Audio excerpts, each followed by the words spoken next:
Ponnani ചമ്പ്രോട്ടം junction ശങ്കരേട്ടൻ road വരെയുള്ള കാനയും റോഡും നാടിന് സമർപ്പിച്ചു. റോഡിന്റെ ഉദ്ഘാടനം പി നന്ദകുമാർ എം.എൽ.എ നിർവഹിച്ചു.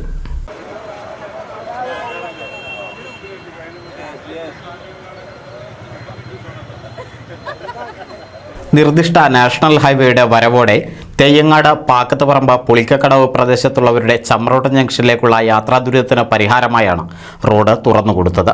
മഴ പെയ്താൽ ഉണ്ടാകുന്ന കുണ്ടുകടവ് ജംഗ്ഷനിലെ കാക്കൊള്ളി മില്ലിന് സമീപം താമസിക്കുന്ന നിരവധി കുടുംബങ്ങളുടെ വെള്ളക്കെട്ടിനും പരിഹാരമായാണ് റോഡ് നിർമ്മിച്ചത്.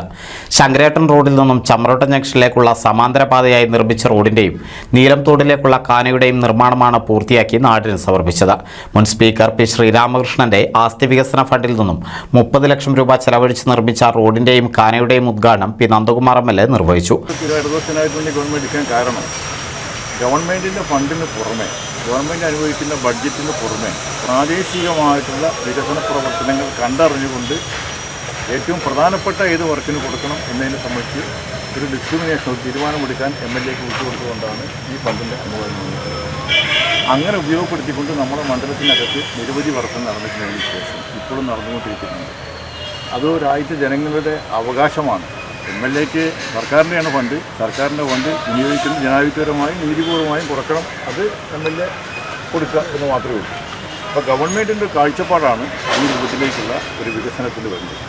അത് മൊത്തം വികസനം നമ്മുടെ പ്രദേശത്ത് വന്നുകൊണ്ടിരിക്കുന്നുണ്ട്. അപ്പോൾ നമ്മുടെ പ്രദേശം എന്ന് പറഞ്ഞാൽ ഇവിടെ ഈ ഉഴുവത്തിരുത്തി മേഖലയ്ക്ക് ഒരു പ്രത്യേകത, വെള്ളക്കെട്ട് ഇഷ്ടംപോലുള്ള സ്ഥലമാണ്. മറ്റു സ്ഥലങ്ങളിൽ നിന്ന് വ്യത്യസ്തമായിരിക്കുന്നു. നല്ലപോലെ വെള്ളക്കെട്ടുള്ള സ്ഥലമാണ്. അപ്പോൾ സാധാരണ റോഡ് മാത്രം പോരാ, ഡ്രെയിനും മിക്ക സ്ഥലത്തും ഡ്രെയിനേജുകളും ഉണ്ടെങ്കിൽ മാത്രമേ വെള്ളക്കെട്ടിന് ഒഴിവാകുകയുള്ളൂ. അപ്പോൾ അതിനെ കൂടി പരിഹാരം കാണുന്ന റോഡിലേക്കാണ് ഇപ്പോൾ ഇതിൻ്റെ വന്നിട്ടുള്ളത്. ഇവിടുത്തെ നിവാസികളെ സംബന്ധിച്ച് സൂചിപ്പിച്ച പോലെ നഗരസഭാ ചെയർമാൻ ശിവദാസ് ആറ്റുപുറം അധ്യക്ഷത വഹിച്ചു. Ward councillor P V Latheef, Kanesh, K P Sudhadevi, C Jithin, Abdul Rasheed.